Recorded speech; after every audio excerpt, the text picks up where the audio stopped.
आज जब कोई रेप करता है, बदनामी करता है परमेश्वर की, अपने चरित्र से हटकर काम करता है, तो लोग ये नहीं कहते ये पादरी, लोग बोलते क्रिश्चियनिटी पे अटैक करते हैं। जब वो पादरी कहते हैं तो सब पादरियों की लिस्ट में सब आते हैं, और एक गलत व्यक्ति की वजह से सब लोगों पे उंगली उठाई जाती है। जब एक फेक निकलता है तो लोग सबको फेक समझते हैं। इसलिए मैं कहता हूं पर्सनल जिम्मेवारी लो खुदाबंद की, कि परमेश्वर मैं तुझे फेल नहीं करूंगा। मैं अपने जीवन में इस तरह से चलूंगा कि मैं तेरे वचन को पूरी तरह से कंप्लीट करूंगा।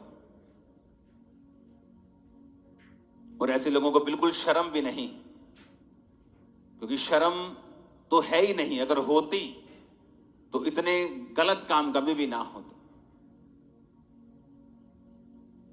अगर आपने नशा छोड़ा है और आपने टेस्टिमनी दी है, उस टेस्टिमनी को बना के रखें। आप प्रभु को फेल कैसे कर सकते हैं? आप जब उस गवाही को देते रहेंगे, परमेश्वर एक बड़ी गवाही आपकी लाइफ में देगा। और ऐसा ही होता है, आप जो आपके पास है आप उसे बोते हैं, परमेश्वर आपको वापस करता है। हालेलुया। और यही मकसद आपका चर्च में आने का है। आज आपने प्रोफेटिक वर्ड को सुना, आपको उसके लिए प्रार्थना करनी। आज आपने अपने पास्टर के लिए प्रार्थना करनी है, अपने चर्च के लिए प्रार्थना करनी, अपने अगुओं के लिए प्रार्थना। आपको प्रार्थना करते रहना। आपको मालूम होगा कि मुझे प्रार्थना करते रहना, क्योंकि मुझे ये चीज बोली गई है। आप सिर्फ प्रभु के भवन में आशीष लेने के लिए नहीं आए हो, आप सुनने के लिए भी आए हो कि परमेश्वर क्या चाहता है, आने वाले समय में परमेश्वर का क्या प्लान है, और मुझे किस तरह से प्रार्थना करनी है, और अपने पर्सनल जीवन में भी किस तरह से चलना है। आप सेम नहीं है यीशु मसीह के नाम में। मैंने कहा आप सेम नहीं है यीशु मसीह के नाम में। Hallelujah, hallelujah.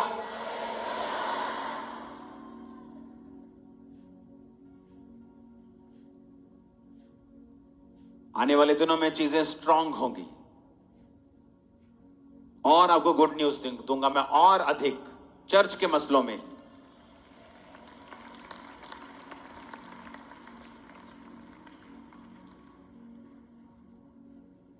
बहुत स्ट्रांग सिस्टम में बनाने वाला हूं। आप बिना आपके केस बिना सॉल्व हुए आप यहां नहीं बैठेंगे, आपके केस सॉल्व होंगे। मैं आपको बता रहा हूं। आप मत सोचो कि यहां लाखों लोग बैठे हैं तो मेरे को आपका मालूम नहीं। आप ट्यूसडे काउंसलिंग पे आते हैं, आप चाहे मुंह से ऐसे ही कह दें कि मुझे पापा से मिलना है, आपकी शक्ल सीधा मेरे मोबाइल पे पॉपअप होती है, पटक। ये आदमी मिलना चाहता है। तो मत सोचो कि आप लाखों हैं तो आपकी केयर नहीं।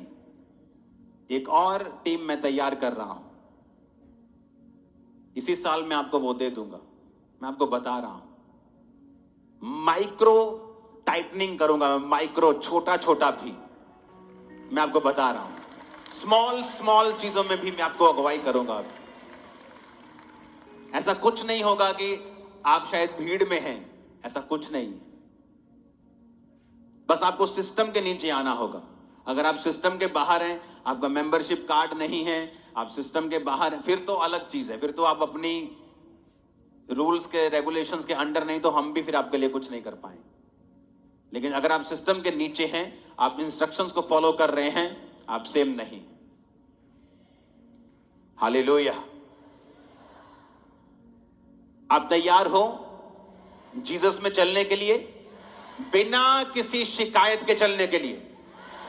जब आपको यह मालूम हो गया कि क्यों जीसस पैदा होते ही इतने बच्चे मर जाते हैं और रोना पीटना शुरू हो जाता है, क्योंकि शैतान गलत इंप्रेशन क्रिएट करने की कोशिश कर रहा है।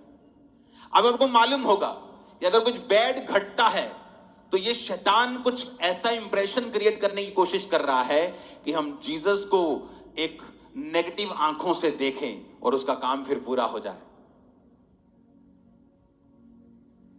हालेलुया। अगर आप रियल क्रिश्चियन हैं, अपने आप को प्रार्थना में दे दीजिए। सवाल हैं आपके मन में बहुत से, जीसस के पास जाइए, घुटनों पे आइए, जाइए रूम में और उससे बात कीजिए। वो आपके सवालों से नाराज होने वाला नहीं। गिदौन ने सवाल किया, कहते हैं हे शूरवीर सूरमा, यहोवा तेरे संग है। कहता ले, अगर यहोवा मेरे संग है, हमारे संग है, तो हमारी ऐसी हालत होती। सवाल जवाब करना गलत नहीं है।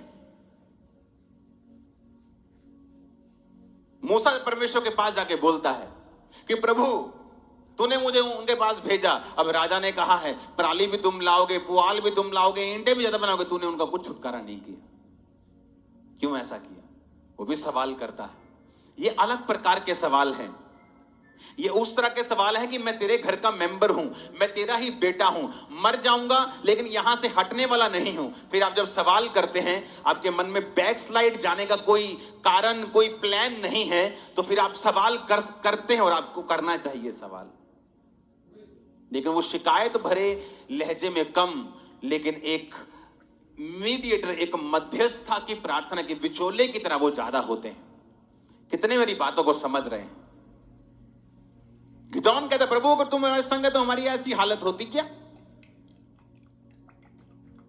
जाइए अपने सवालों को परमेश्वर के सामने रखें, प्रभु ऐसा क्यों है, ऐसा क्यों है, ऐसा क्यों है, और फिर प्रार्थना करें, प्रार्थना करें, पवित्र आत्मा को कहें कि वो आपको समझाए। वो बाइबल पढ़ें, आपको परमेश्वर का आत्मा सिखाएगा। हो सकता है मेरे मुंह से कुछ ऐसी बात निकले आपको समझ आ जाए, बाइबल में से कुछ ऐसा पढ़े समझ आ जाए, पवित्र आत्मा आपको डायरेक्ट समझा दे। बाजार में चलते चलते पवित्र आत्मा आपसे बात करे, किसी बच्चे के बीच से पवित्र आत्मा आपसे बात करे, टीवी देखते हुए पवित्र आत्मा आपको बात कर सकता है। मैं आपको बता रहा हूं, आप न्यूज सुन रहे लेकिन पवित्र आत्मा आपसे बात कर रहा है आपके विषय में, जो आपने सवाल प्रभु से अंदर पूछा था, परमेश्वर आपके कानों में बात करना शुरू कर देंगे। करके देखें परमेश्वर के साथ।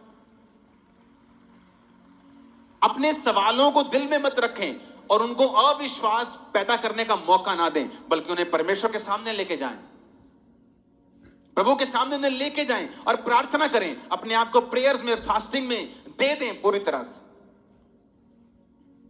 बहुत से लोगों की लाइफ में काम नहीं हो रहा, प्रार्थना की कमी, सवाल हैं लेकिन प्रेयर नहीं, फास्टिंग नहीं, कभी बोया नहीं, कभी टाइथ नहीं, कभी स्पेशल सीड नहीं, प्रेयर नहीं, फास्टिंग नहीं, चर्च के किसी काम में हिस्सा नहीं, तो आप एक एक्टिव मेंबर नहीं हैं। आप प्रभु के घर में लगाए जाते हैं, रोपे जाते हैं, वहीं बोए जाते हैं और वहीं पढ़ते हैं। अगर आप लगाए नहीं गए हैं प्रॉपर, कभी इधर कभी उधर कभी उधर, आपका कोई कुछ नहीं कर सकता। हालेलुया। बाइबल कहती, परमेश्वर एक एग्जाम्पल आपको देता है। पौलुस, पतरस, उसने कहा एक एग्जाम्पल की तरह प्रेरितों को फॉलो करो। वो कोई भी हो सकता है, एक व्यक्ति को पकड़ो, उसकी लाइफ को फॉलो करो, पूरी तरह से जुड़ जाओ उस मिनिस्ट्री के साथ, फिर देखो परमेश्वर कितने काम करता है। आज प्रॉब्लम क्या है? उसको भी सुनना है, इसको भी सुनना है, इसको भी सुनना है, इसको भी सुनना है, और रहना किसी का नहीं है। वो एक आत्मिक व्यभिचार है। आदमी कहीं का नहीं पहुंचता, कोई व्यक्ति उसे ड्यूटी नहीं देता, कुछ काम परमेश्वर उसे ढंग का देता नहीं, क्योंकि अगर परमेश्वर आपको काम ढंग का देगा, आप 10 लोगों को सुनते हैं, आप उसी चर्च में कंफ्यूजन पैदा कर देंगे और आसपास के लोगों को भी कंफ्यूज कर देंगे। तो परमेश्वर कहता है पहले मन बनाओ, किसको फॉलो करना है, मन बनाकर फिर उसी चीज को फॉलो करो, उसी मिनिस्ट्री के सारे रूल्स फॉलो करो, वहीं बोना है, प्रार्थना करनी है, सिस्टम समझना है, सेवकाई में आना है। देखो फिर क्या होता है। अलग मसा काम करेगा आपकी लाइफ में, पहले कभी नहीं किया, अलग काम करेगा। एक अलग ग्रेस देखिए मैंने उन लोगों के ऊपर जो अपने पास्टर से अत्यधिक प्यार करते हैं, प्रभु से भी करते हैं, सबसे पहले प्रभु से करते हैं, लेकिन अपने पास्टर से भी करते हैं। हालेलुया। ऊंची आवाज में बोलो जरा हालेलुया।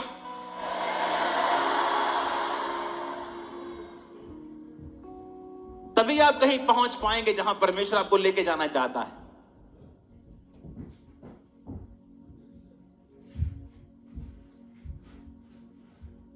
हमें बहुत बड़े बड़े काम करने हैं। अब शुरुआत हुई है, अभी तो बहुत बड़े बड़े। मुझे ऐसा लग रहा है कि मैं अभी एक मिशन को स्टार्ट करूंगा।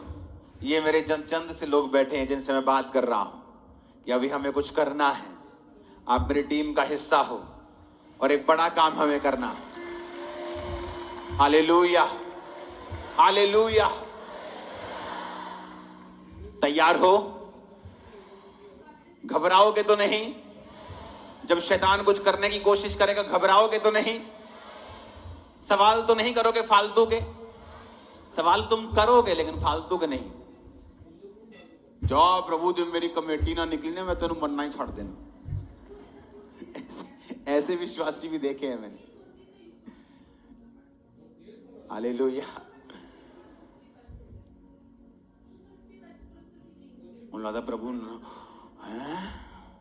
तू मैंने मन्ना छाड़ देना। उसको कोई फर्क नहीं।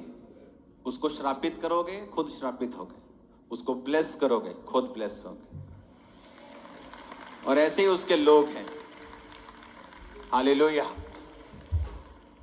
ना तो लोगों की प्रेज से ज्यादा भूलो, ना ही उनके विरोध से डरो। ये च्युइंग गम की तरह है, चबाओ और थूक दो, अंदर निकलने का नहीं। हालेलुया। चाहे वो प्रशंसा हो चाहे वो विरोध हो। कल मैं सारी रात परमेश्वर के साथ था और इंटेंस प्रेयर्स में था। आज मीटिंग हो गई लेकिन आगे क्या? आगे फिर वही प्रेयर्स। पिछले संडे के मस्से से अगला संडे मत चलाओ, पिछली रेवलेशन से अगला थर्सडे मत चलाओ। इसलिए लोग आपके चर्च में बोर हो जाते हैं। लोग बोलते वो दोबारा नहीं आए क्योंकि आपको देने के लिए आपके पास कुछ नहीं। हालेलुया। तैयार हो? आज आप प्रेयर रिसीव करोगे, पूरी तरह से डिलीवर होके यहां से जाओ। आप, आपके फैमिलीज, आपके बच्चों की स्टडीज, जितने बंधन हैं, आप फ्री हो गए यहां से वापस जा रहे हो। आमीन। ऊंचा चाहिए चर्च। अपने हाथों को उठाओ, थैंक यू जीसस बोलते हुए। हिलाओ अपने हाथों को।